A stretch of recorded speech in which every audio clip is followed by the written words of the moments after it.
Saya merasakan ada banyak orang dibelenggu dengan roh kecemasan. Bukan roh jahat, tetapi itu sebuah patron pikiran. Karena itu saya berikan judul hari ini. Judulnya agak keras karena ada kata bertobat di dalamnya, tapi memang sungguhan.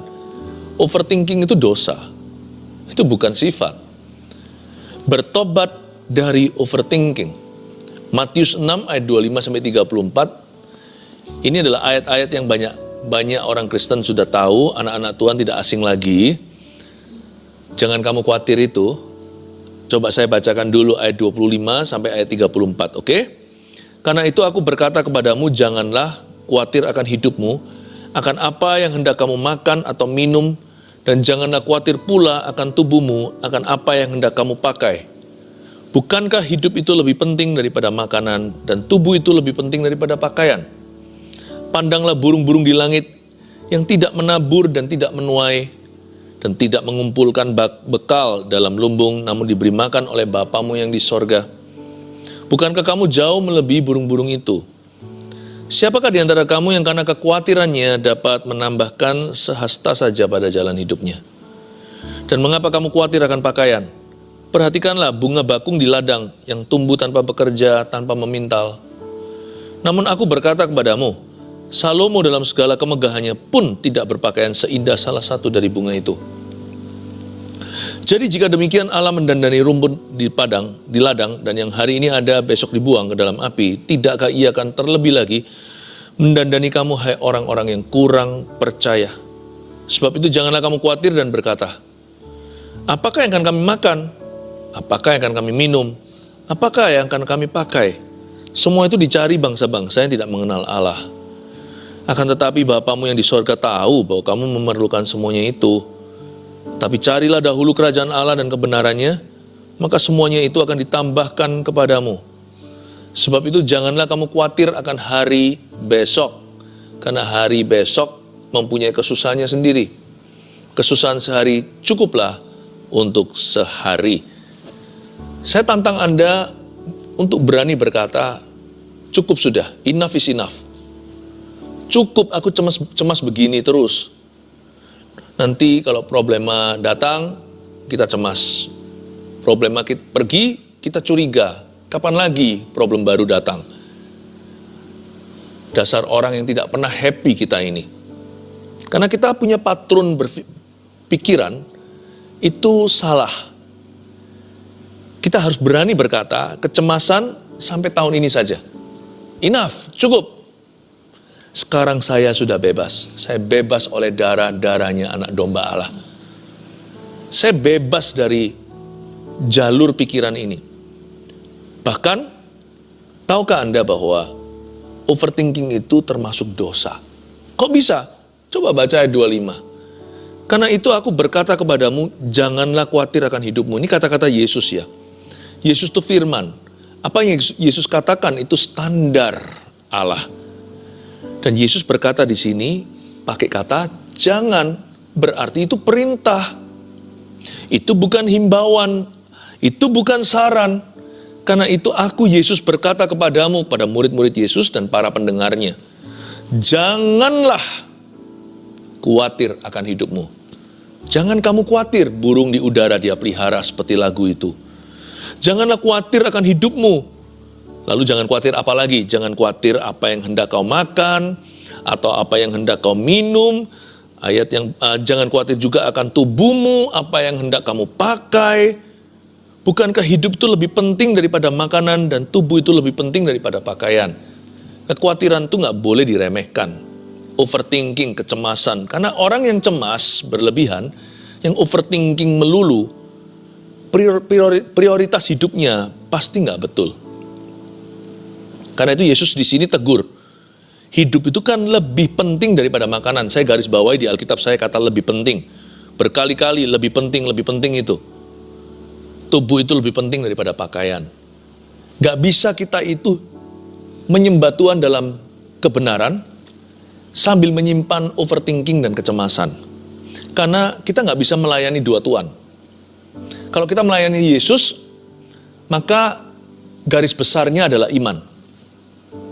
Tapi kalau kita melayani kekhawatiran, Kecemasan, garis besarnya adalah roh ketakutan. Nggak bisa dicampur baur. Air dan minyak nggak bisa bersatu. Apalagi Tuhan sudah berkata, jangan khawatir akan apapun juga. Kalau kamu khawatir, hatimu nggak benar, nggak bisa menyembah Tuhan dalam roh dan kebenaran. Karena orang yang khawatir pasti terbolak-balik, dolak-dalik yang namanya definisi penting. Bukankah kamu lebih penting daripada makanan itu? Hidupmu itu, tubuhmu lebih penting daripada pakaian. Tapi orang yang khawatir mementingkan pakaian. Padahal pakaian itu bukan keinginan, sah-sah aja sih. Karena pakaian dalam konteks orang yang khawatir seringkali adalah kebutuhan. Makanan juga sama. Bagaimana kalau kita kepepet? Gimana kalau kita terjepit? Gimana kalau kita terpojokkan oleh keadaan? Bolehkah kita khawatir? Boleh sih boleh. Tapi apa gunanya? Karena Alkitab mengatakan, tadi yang ayat yang kita baca, siapa sih yang dengan khawatir menambah sahasta pada hidupnya? Tuhan itu melarang dengan keras. Jangan kamu khawatir. Seperti dikasih tanda seru berkali-kali. Karena kecenderungan kita itu selalu mengkhawatirkan segala sesuatu.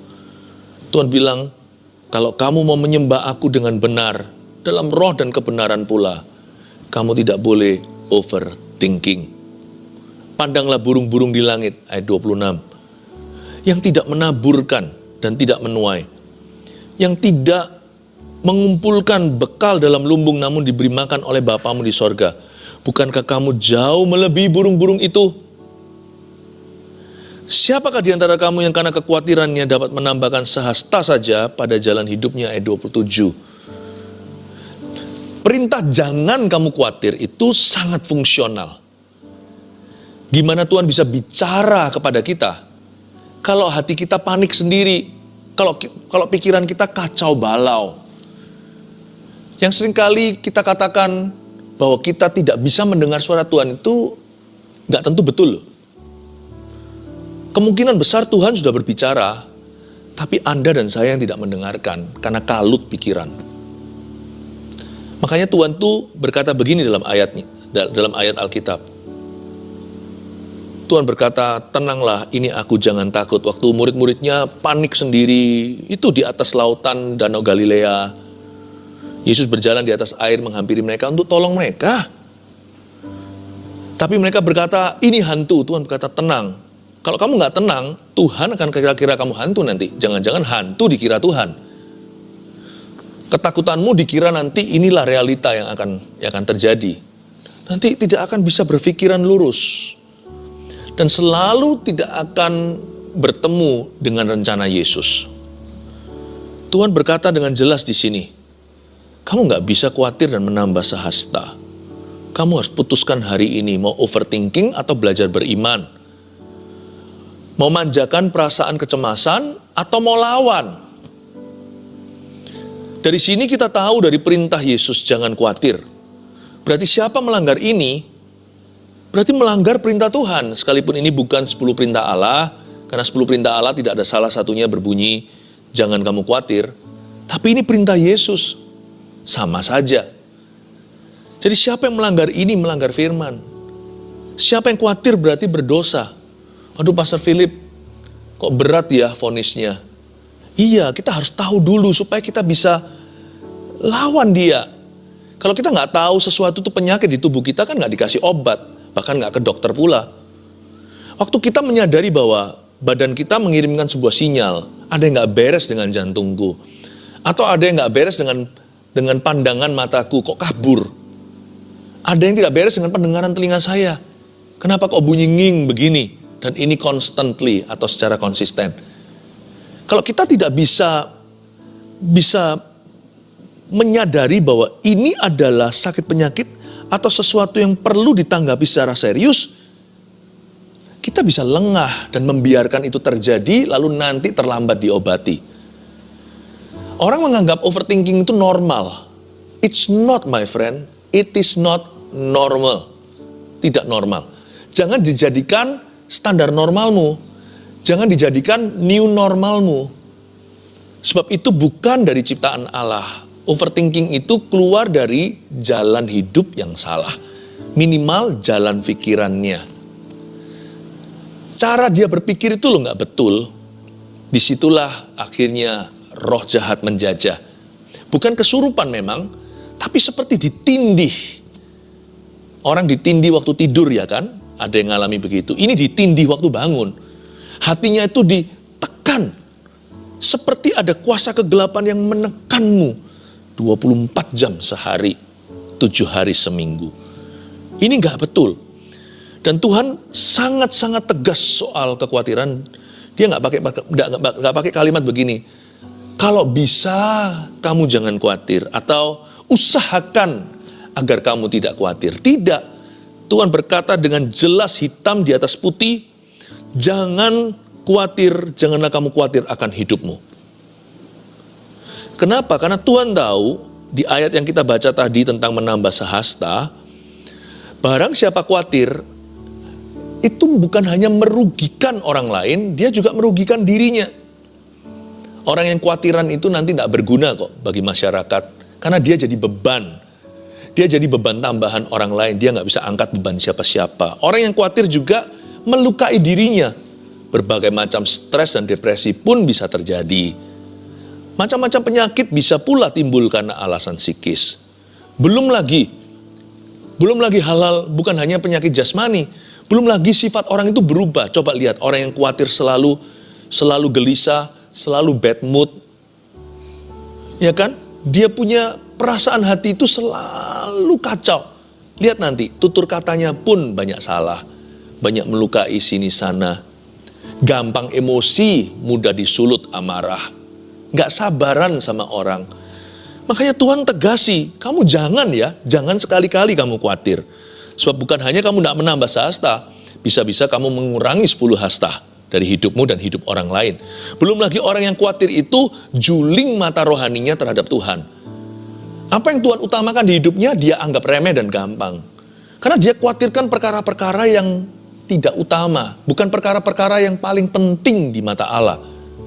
Jadi akhirnya dia nggak sepakat sama Tuhan bagaimana bisa dapat berkat.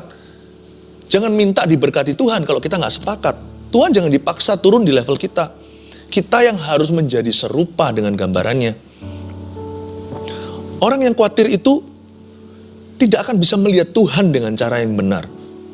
Akhirnya merugikan apa? Merugikan hubungan dia dengan Sang Juru Selamat. Merugikan hubungan kita dengan Tuhan kita. Makanya Tuhan berkata, ini toksik ini. Khawatir ini toksik. Khawatir ini racun rohani. Yang akhirnya juga sangat berpotensi meracuni kesehatan kita. Mana ada sih orang khawatir yang sehat? Nggak ada. Aduh, pusing terus. Sakit-sakitan. Saya minta kepada keluarga Saat Teduh untuk mengerti dan menyadari bahwa ini bukan main-main. Jangan dianggap normal. Overthinking harus dilawan. Ayat 28. Dan mengapa kamu khawatir akan pakaian? Perhatikanlah bunga bakung di ladang yang tumbuh tanpa bekerja dan tanpa memintal. Ada kata perhatikan, saya suka kata perhatikan. Berarti ada sesuatu yang Anda dan saya harus tangkap nih, gak bisa dipelajari. Ini bukan biologi. Ini adalah pelajaran tentang Allah, pencipta kita. Perhatikanlah, suruh perhatikan. Namun aku berkata kepadamu, ayat 29, Salomo dalam segala kemegahannya pun tidak berpakaian seindah salah satu dari bunga itu. Jadi, jika demikian Allah mendandani rumput di ladang, yang hari ini ada dan besok dibuang dalam api, tidakkah ia akan terlebih lagi mendandani kamu, hai orang-orang yang kurang percaya? Disuruh perhatikan, tapi kelihatannya disuruh perhatikan bunga lah, disuruh perhatikan rumput lah, padahal enggak. Kalau kita baca dengan seksama, kita disuruh memperhatikan Allah. Kita bukan disuruh perhatikan ciptaannya, tapi penciptanya. Jadi jika demikian Allah mendandani rumput di ladang, yang hari ini ada dan besok dibuang, tidakkah ia akan terlebih lagi mendandani kamu, hai orang yang kurang percaya? Tuhan itu berkata begini, solusi khawatir itu satu sih, mengenal aku dan menangkap isi hatiku. Coba kalau kita diem aja 5 menit, daripada kita itu panik 5 jam, daripada kita itu khawatir 5 hari, daripada kita stres 5 minggu, daripada kita merugi 5 tahun, 5 menit aja, berhenti sejenak. Ingat kasih-Nya, ingat kebaikan-Nya, dan anugerah-Nya. Selamatkanku, sebab kasih-Nya setinggi langit. Kasih setia Allah Bapa kita, besar kasih Allah pada kita. Kalau kita mau ingat aja, kita mau memperhatikan Allah kita, dan kita berkata, Bapa, ajari aku 1-2 hal tentang dirimu, tiap hari 1. Aku ingin menangkap isi hatimu. Jangan hanya membaca Alkitab demi sekedar demi untuk membaca dan menyelesaikannya. Tangkap hatinya Allah itu loh. Tangkap hatinya. Jangan jadi yes man semata-mata hanya melaksanakan perintah. Kita juga punya sih orang-orang seperti itu dalam hidup kita, ya kan? Baik sih, saya bersyukur untuk semua tipe orang. Tapi ada orang-orang yang hanya melakukan perintah, tapi nggak pernah ngerti-ngerti hati kita. Jadi bayangkan kalau suatu hari perintah belum diberikan, orang itu bengong, nggak tahu mau lakukan apa. Tapi lihat, sahabat selalu tahu isi hati sahabatnya. Anak biasanya tahu isi hati orang tuanya. Suami istri saling mengenal isi hatinya.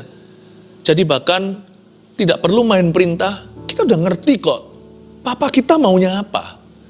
Kita paham kok apa yang dia suka, apa yang dia tidak suka. Hati itu nangkepnya itu karena bertahun-tahun mengenal dia.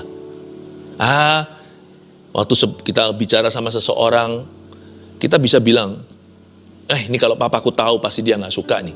Atau ini kalau papa saya tahu nih, wah dia pasti happy nih. Kenapa kok cepet-cepet ambil konklusi? Kenal kan, meskipun kita harus konfirmasi. Jangan ambil keputusan sendiri kalau itu bukan wewenangmu. Tapi di hati kita tahu kok, orang lain hanya mereka, kira-kira gimana ya? Pak bos mau nggak ya proposal begini? Wah ini papaku dari dulu suka yang begini. Tapi coba saya tanyakan papa saya ya.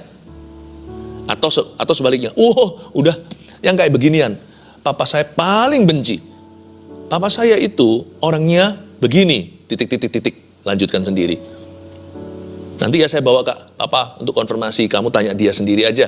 Tapi menurut saya, ya, paham saya, pengenalan saya akan ayahku sendiri adalah yang beginian itu dia paling gak suka. Karena ayah saya itu orangnya gak begitu. Malah justru papa saya itu orangnya begini. Kok bisa ya? Hanya anak kan, pegawainya gak bisa tahu kan. Atau orang tangan kanan yang bisa kenal. Disuruh perhatikanlah. Bukan rumput di ladang, bukan bunga di padang. Perhatikanlah Allah. Tidakkah Ia akan terlebih lagi mendandani kamu? Kalau kita tahu isi hati wataknya Tuhan, Bapak itu tidak mikir investasi. Bayangin, itu bunga di padang dihiasi, rumput juga, hijaunya kayak begitu. Besoknya dia layu dan dibuang orang ke dalam api. Atau dia tersengat dengan sang surya matahari. Itu aja sehari saja. 1 siang aja untuk dinikmati, itu pun banyak orang gak menikmati dengan matanya karena hanya lalu lalang saja. Bapak kasih full house. Bukan karena Bapak berkata, apa ya returnnya ya? Apa kembaliannya untuk aku? Aku dapat apa dari ini? Bapak kalau memberkati itu gak pakai embel-embel. Kalau aku berkati kamu, nanti kamu harus melayani aku. Kalau aku berkati kamu harus memberi persembahan. Gak ada. Makanya saya juga gak pernah kok sama Tuhan itu kasih janji-janji, Tuhan kalau engkau berkati gini, saya jauhkan yang gitu-gituan. Karena saya kenal watak Bapak saya. Dengar baik-baik ya, Papa saya ya, Bapak rohani, Bapak saya di dalam sorga. Bapak segala roh, kata Ibrani. My Father in heaven. Orangnya gini, saya beritahu ya sekarang. Dia itu kalau memberi tanpa pamrih.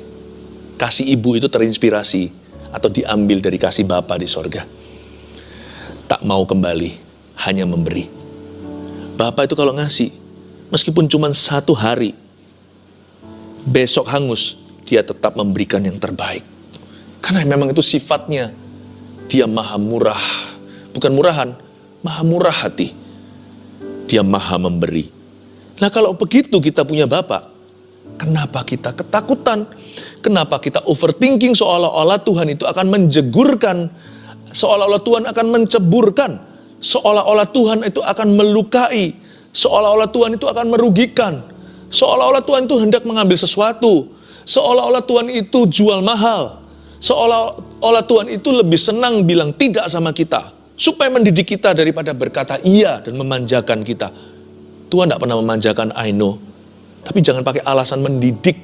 Dia adalah pendidik yang paling tinggi. Berarti dia jahat. Berarti dia itu keras. Bukan hanya ketegasan Tuhan saja yang patut kita pelajari. Tangkap isi hatinya, dia murah hati. Kalau kita tahu Bapa seperti apa yang kita sembah dan punya, niscaya pastilah semakin hari semakin sedikit kekhawatiran di dalam hati. Setiap bulan semakin berkurang itu kecemasan, dan setiap tahun overthinking tidak lagi menjadi gaya hidup di dalam hidup kita. Haleluya. Ayat 31. Sebab itu janganlah kamu khawatir dan berkata, apakah akan kami makan, apakah yang akan kami minum, apakah yang akan kami pakai. Semua itu dicari bangsa-bangsa yang tidak mengenal Allah. Akan tetapi Bapamu yang di sorga tahu bahwa kamu memerlukan semuanya itu. Ayat 32 ini bagus sekali. Kalau kamu khawatir terus ya, nanti lama-lama hidupmu akan mengejar sesuatu yang gak jelas. Kalau overthinking itu dibiarkan, lama-lama nanti kita terbiasa mencari apa yang dicari oleh bangsa-bangsa yang tidak mengenal Allah. Kita perlu satu kepastian, perlu sebuah jaminan, perlu sebuah garansi. Kita akhirnya mencari-cari apa yang bangsa yang tidak mengenal Allah mencarinya. Akan tetapi Bapamu yang di sorga, lihat pandang dia. Kita punya Bapa seperti itu yang kita sembah dan punya. Wow, bukankah kalau kita punya Bapa yang demikian, overthinking gak punya tempat dalam jiwa kita? Diganti apa ya overthinking anaknya ya? Diganti rasa syukur gimana? Diganti pengakuan iman bagaimana? Lebih baik bukan? Gak ada ruang, gak ada tempat. Hatiku full house, hatiku full praise, hatiku full faith, hatiku full thanksgiving, hatiku penuh dengan syukur dan pujian. Seperti lagu, hatiku penuh nyanyian, hatiku penuh nyanyian, hatiku penuh dengan pujian. Ayat 33, tapi carilah dahulu kerajaan Allah dan kebenarannya, maka semuanya itu akan ditambahkan kepadamu. Di sini aktivitasnya. Ini juga bicara tentang memiliki visi yang lebih tinggi tentunya. Janganlah hidupmu seputar hanya sekedar mengumpulkan barang-barang yang fana. Tetapi carilah dahulu kerajaan Allah dan kebenarannya, ini juga berarti mengisi hidup dengan aktivitas yang membangun kekekalan. Sebab itu janganlah kamu khawatir akan hari besok. Nah, jadi make sense. Kalau isi hidup kita tuh diisi sama kerajaan sorga, kita jadi punya ruang yang lebih sedikit untuk khawatir akan hari besok. Kenapa? Karena pikiran kita sibuk. Karena hati kita fokus kepada sesuatu yang jauh lebih tinggi daripada perkara-perkara duniawi. Otomatis lebih mudah untuk menggenapi perintah ini. Jangan kamu khawatir akan hari besok, karena hari besok mempunyai kesusahannya sendiri. Kesusahan sehari cukuplah untuk sehari. Tapi setiap hari, tolong hidupmu dan hidupku diisi dengan perkara-perkara yang bernilai kekal dan sorgawi. Di samping kita bekerja, melakukan tugas kita, mahasiswa kuliah, ibu rumah tangga, rawat rumahnya, pengusaha bekerja, seorang karyawan di perusahaannya. Memang kita harus lakukan tugas kita. Tapi hati kita, pikiran kita harus diisi dengan kerajaan Allah serta kebenaran. Dengan demikian lebih gampang untuk kita itu tidak terbuai oleh kekhawatiran. Kekhawatiran akan hari besok, karena besok kita ada perencanaan, ya kan? Saya tiap malam selalu lihat di agenda saya punya agenda manual. Besok apa aja tugas saya, wah biasanya terbeberkan penuh dari atas ke bawah, dari kiri ke kanan. Harus begini, harus begitu. Gak terlalu banyak ruang gitu untuk saya itu ngelamun lalu mikirkan yang enggak, khawatir akan hari besok. Kekhawatiran yang notabene tidak akan terjadi dalam kehidupan kita. Tahukah sebagian besar ketakutan manusia itu tidak akan terjadi? Jangan kamu khawatir akan hari besok. Jangan kasih ruangan, jangan kasih tempat tumpu tuh setan. Jangan kasih jalan untuk roh ketakutan. Kalau kita ke depan itu ada rencana, semua ada planning. Kita patut membuat perencanaan. Kalau kita tidak berencana berarti kita rencana itu gagal, ya kan? Jangan kamu khawatir akan hari besok. Kalau agendamu diisi dengan kerajaan Allah dan kebenarannya, maka lebih gampang kita itu untuk tenang. Kesusahan sehari cukuplah untuk sehari. Daripada orang yang nganggur pikiran, letih lelah dan letih lesu sendiri. Daripada begitu, mendingan otak ini diisi dengan hal-hal yang penting, yang perlu, yang membangun, lalu belajar serahkan sisanya kepada Tuhan. Saya ngerti suatu hari kita boleh punya rencana.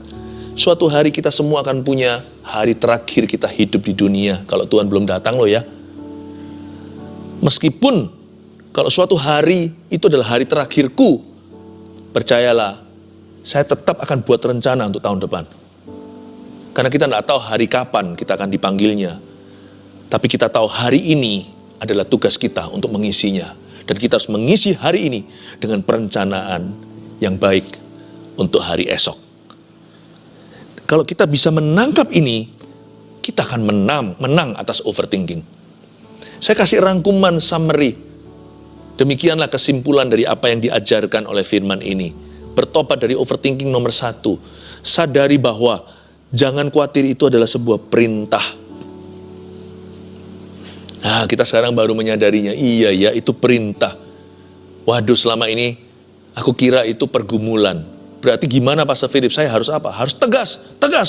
Harus tengking. Harus lawan arus. Yes, lawan arus.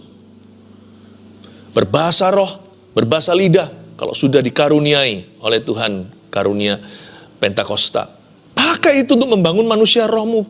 Bukankah ditulis di Perjanjian Baru, bangunlah dirimu di atas dasar imanmu yang kudus dengan berdoa di dalam roh. Berdoalah dalam roh dan bangunlah dirimu di atas dasar imanmu yang kudus itu. Baca firman.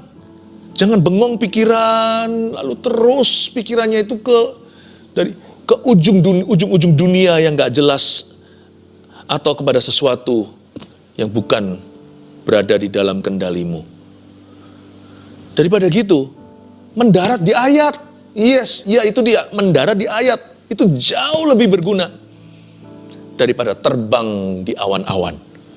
Baca Alkitab, pejamkan matamu setelah itu dan berkata, terima kasih aku terima firman ini dengan iman, biarkan firman ini bertumbuh 30-61 kali ganda di dalam jiwaku. Begitu. Lawan. Keluarga Saat Teduh, sadari bahwa jangan khawatir itu adalah sebuah perintah. 2.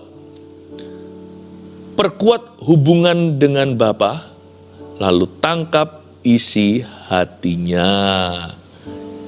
Perhatikanlah Bapa, bukan bunga di padang, bukan rumput di ladang. Perhatikan Bapa penciptamu, bukankah Ia akan menghiasimu? Rumput aja dihiasi. Perkuat hubungan dulu dengan Bapa. Mustahillah kita bisa tangkap isi hatinya kalau kita tidak melekat, kalau kita tidak mendekat kepada Tuhan dan melekat serta merapat. Langkah pertama itu bukan kenal dulu, tapi datang dulu. Langkah ke-1 itu adalah langkah iman untuk melangkah mendekat Tuhan. Ya, mulai bangun mesbahmu yang runtuh. Udah gak ada waktu saat teduh pribadi atau saat teduh bersama. Mulai bangun kembali. Seperti mesbah Elia itu. Lalu nantinya api turun. Api kan gak turun sembarangan kalau gak ada mesbahnya. Api juga tidak akan diturunkan. Bangun. Perkuat hubunganmu dengan Bapa. Lakukan kembali aktivitas-aktivitas rohani yang membangun imanmu. Lalu setelah itu jangan hanya lakukan itu sebagai religi atau sesuatu rutinitas, bahkan liturgi. Setelah Anda merapat mendekat pada Tuhan, usahakan untuk tangkap isi hatinya seperti kalau di dalam kelas gitu ya, guru lagi berceramah atau mengajarkan matematika, fisika, atau bahasa Inggris, atau bahasa Indonesia. Anda jangan tertidur, jangan juga melamun, jangan gambar-gambar yang gak jelas, dengan tangan yang sudah siap di laptopnya atau zaman dulu pensil dan buku tulisnya. Catat, perhatikan, seksama, tangkap sesuatu. Jangan hanya dapatkan hasil akhirnya, tapi coba temukan rumusnya. Kok bisa begitu ya? Kok bisa begitu ya? Kok bisa hasilnya begini? Dari mana itu? Coba bisa terima isinya. Oh gitu ya. Jangan hanya dapatkan pengajaran guru, tangkap cara dia berpikir. Coba tangkap cara dia berhitung. Kok bisa begitu? Di sini kunci bahwa banyak orang hanyalah tahu Tuhan, tapi gagal untuk menangkap isi hatinya. Ada satu pepatah bunyi begini, some things cannot be taught, only can be caught. Ada hal tertentu yang gak bisa diajarkan, tapi harus ditangkap. Karena itu saya berdoa supaya Anda menangkap isi hati Allah. Yang ketiga, isi hidup dengan aktivitas kerajaan sorga seperti misi dan pelayanan. Ini bukan berarti hanya misi dan pelayanan saja loh ya, lalu gak bekerja, gak kuliah, gak sekolah, lalu semua nilainya buruk, pekerjaannya juga terbengkelai. Jangan lakukan itu, hidup harus seimbang. Tetapi setelah kita bekerja sebaik-baiknya, sekolah sebaik-baiknya, lakukan tanggung jawab kita, isilah hidupmu juga dengan aktivitas kerajaan sorga seperti misi dan pelayanan. Karena hal-hal itu akan membantu kita untuk tidak fokus pada diri sendiri. Itu membantu kita. Belum lagi ada nilai kekal dalam aktivitas-aktivitas tersebut. Sangat membantu kita untuk bisa fokus pada Yesus dan fokus pada orang lain. Lama-lama, tanpa kita sadari, kita sembuh sendiri dari overthinking itu. Kalau hidupmu terisi dengan apa? Diisi dengan aktivitas kerajaan sorga, seperti pelayanan, seperti misi. Dalam hidup saya, dan hidup banyak jemaat Mawar Siaran saya gembalakan, yang membantu kita nggak overthinking, tapi selalu higher thinking. Bukan cemas, tapi memikirkan perkara lebih tinggi adalah visi mendirikan 1000 gereja lokal yang kuat dengan 1 juta murid Kristus.